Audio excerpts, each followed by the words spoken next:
আবু মাইসারা থেকে বর্ণিত, নবুয়ত প্রাপ্তির প্রথম যুগে রাসূল সাল্লাল্লাহু আলাইহি ওয়াসাল্লাম যখন উন্মুক্ত ময়দানে যেতেন তখন হঠাৎ করেই তাকে হে মুহাম্মদ বলে কে যেন ডেকে উঠতেন।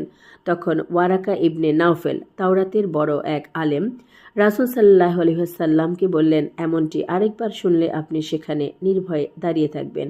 এরপর রাসূল সাল্লাল্লাহু আলাইহি ওয়াসাল্লাম আরেক দিন এভাবে এক উন্মুক্ত ময়দানে বের হলে তাকে হে মুহাম্মদ বলে ডেকে উঠলে তিনি জবাবে বলেন, লাব্বাইক।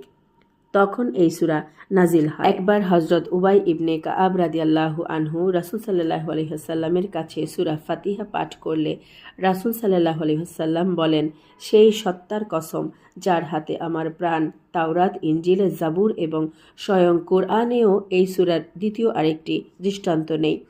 হযরত আনাস রাদিয়াল্লাহু আনহু থেকে বর্ণিত, রাসূল সাল্লাল্লাহু আলাইহি ওয়াসাল্লাম বলেছেন, সমস্ত কোরআনের সর্বাধিক